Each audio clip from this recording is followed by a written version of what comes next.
আসসালামু আলাইকুম রহমতুল্লাহ। বন্ধুরা, বহু দামি আর কিমতি দুঃখের বয়ানটি মনোযোগ দিয়ে শুনুন, গুরুত্ব দিয়ে শুনুন, আর বন্ধুদের লাইক দিয়ে শেয়ার করুন। বেশি বেশি শেয়ার করুন, সবার শোনার জন্য আগ্রহ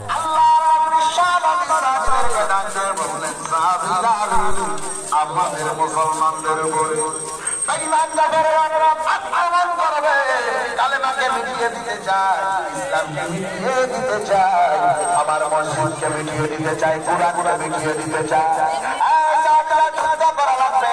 আল্লাহর নবী যখন এই কথা বললেন, সাহাবারা সাথে সাথে বললেন, নবীজি গো, আল্লাহর কসম, যদি আমরা ঈমান এনেছি, আল্লাহর উপরে ঈমান এনেছি, আপনার উপরে ঈমান এনেছি, আমরা প্রতিজ্ঞা বদ্ধ হয়ে গেছি কালেমা ঠিকানোর জন্য, মসজিদকে রক্ষা করার জন্য, মাদ্রাসা রক্ষা করার জন্য, কোরআনকে রক্ষা করার জন্য। যদি আমাদের জীবন দেওয়া লাগে, জীবন দিয়ে দিব, তারপরে বছরে পা ফেলব না।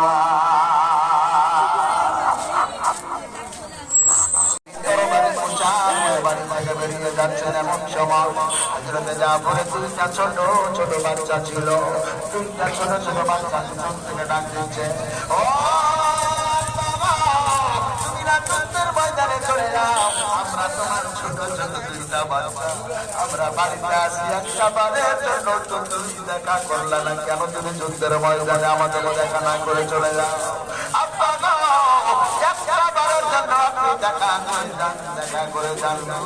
এই কথা বলার পর হযরতে জাফর কানে যখন সন্তানের আওয়াজ গেছে, হযরতে জাফর তখন বাড়ির মেন গেটে পৌঁছে গেছে। এলাকার মুসলমান, আল্লাহর নবীর সাহাবী হযরতে জাফর টেনশনে পড়ে গেলেন।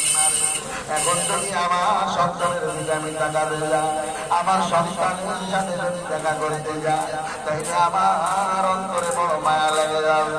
না রে, না রে, আমি দেখা করব না, আমি দেখা করব না, দেখা করব না, দেখা করব। আমি চলে গেলাম যুদ্ধের ময়দানে। উঁচু করে যুদ্ধের ময়দানে কিতাবের মধ্যে পাওয়া যায়, একবারের জন্য পিছনে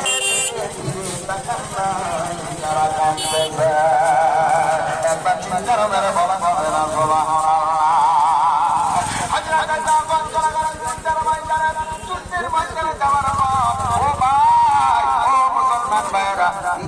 সেনাপতি হযরত আব্দুল্লাহ বিন রাওয়াহা, তাকে আল্লাহর নবী বললেন, আব্দুল্লাহ রে, যাও যাও, তুমিও বাড়ি যাও, তুমিও বিবি বাচ্চার কাছে বিদায় নাও। হযরত আব্দুল্লাহ বিন রাওয়াহা চলে গেলেন বাড়িতে।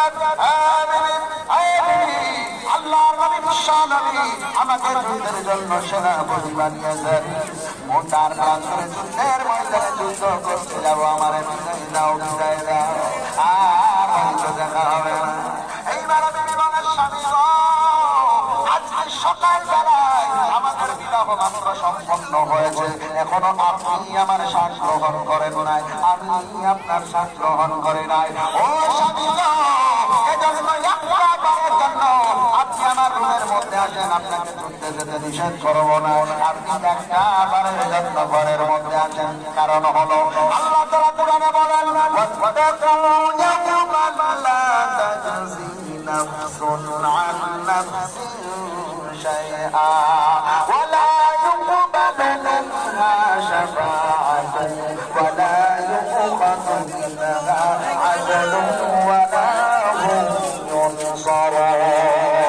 আল্লাহ কোরআনের অন্য জায়গায় বলেন, ইয়াওমা ইয়াফিরুল মারউ মিন আখিহি ওয়া উম্মিহি ওয়া আবিহি ওয়া সাহিবাতিহি ওয়া বানিহি।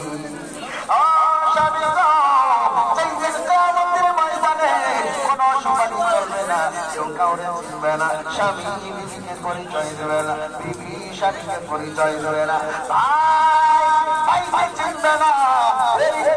কোটি মানুষের মাঝে আপনি স্বামীকে জানো, আমি একটিবার দেখার পরে যেন আমি স্বামী বলে চিনে নিতে পারি স্বামী।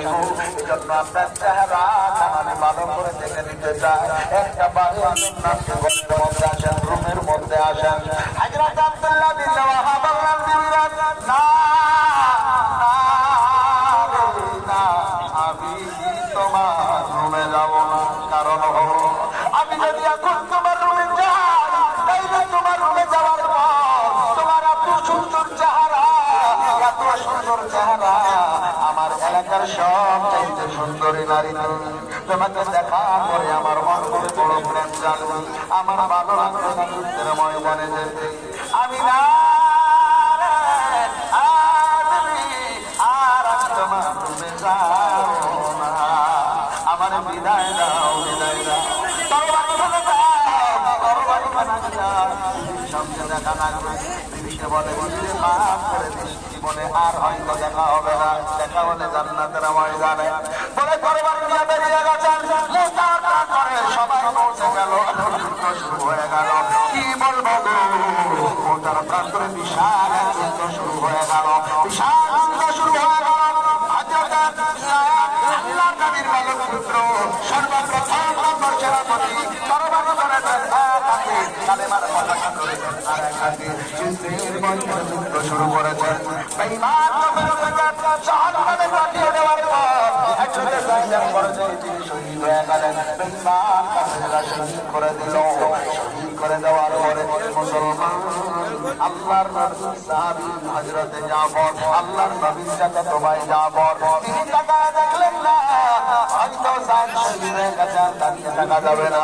তৃতীয় নম্বর সেনাপতি বললাম আমি, হযরতে জাফর তরবারি ধরলেন। তরবারি ধরার পর কালেমার পতাকাটা ধরার জন্য হযরতে যায়েদের কাছে চলে গেছেন। যাওয়ার পরে হযরতে যায়েদের কাছ থেকে কালেমার পতাকাটা নিয়েছেন। নেওয়ার পরে কালেমার পতাকা এক হাতে, যুদ্ধ শুরু হয়ে গেছে। এমন যুদ্ধ, এমন যুদ্ধ, বেঈমান কাফেরদেরকে একবারে নাস্তানাবুদ করে দিতে দিতে এক পর্যায়ে দেখা যায় হযরতে জাফরের ডান হাতের উপরে এক বেঈমান কাফের এমন ধরে তরবারি আঘাত করেছে, তরবারি আঘাত করেছে। হযরতে জাফরের ডান হাত খারাপ কেটে যেমন ভাবে ছুলে গেছে, আর হাত হাতে মারেন না, বাম হাতের উপরেও আবার সব মেরেছে, আবার আঘাত করেছে। বাম হাত খানা ডান হাতের নাই কেটে গেছে। মুসলমান দরদি গো, ও মুসলমান, দুই হাত যখন কেটে গেছে আর তো উপায় নাই, কি করবে? যুদ্ধ করার কোনো কায়দা নাই। তরবারি দুই হাত থেকে পড়ে গেছে, এখন কালেমার পতাকাটাও পড়ে যাওয়ার উপক্রম। ও মুসলমান, হযরতে জাফর দুইটা কাটা হাত দিয়া তার সঙ্গে কালেমার পতাকাটা এইভাবে তারপরেও কালেমার পতাকাটা মাটিতে পড়তে দেয় না।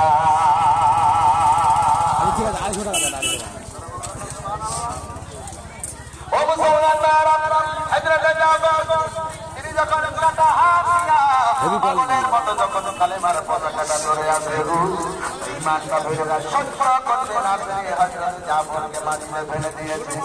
কি করা যায়, কি করা যায়? হযরতে জাফর মাটিতে পড়ে গেছে।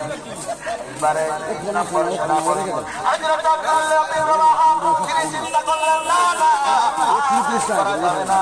আমি নম্বর সেনাপতি হযরতে জাফর শহীদ হয়ে গেছে, আর দেরি করা যাবে না। কালেমার পতাকা ধরা লাগলো। হযরতে জাফর হযরত আব্দুল্লাহ বিন রাওয়াহা দৌড় ধরে চলে যাচ্ছেন। যাওয়ার পরে তিনি পৌঁছানোর আগে আগে এখনো পর্যন্ত পৌঁছান নাই। হযরতে জাফর মাটিতে পড়ে আছে, তারপরেও কালেমার পতাকাটা এখনো মাটিতে পড়ে না।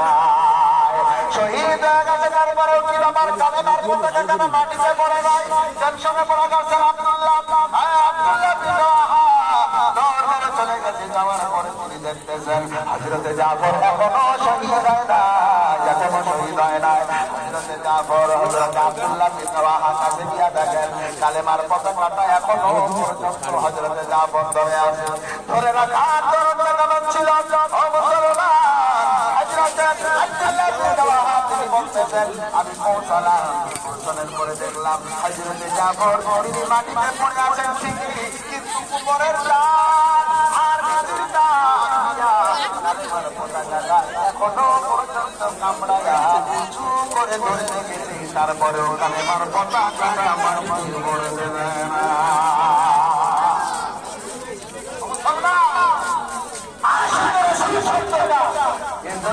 মালায় তুমি আমি শুধু পারো রবিউল আউয়ালের রাত,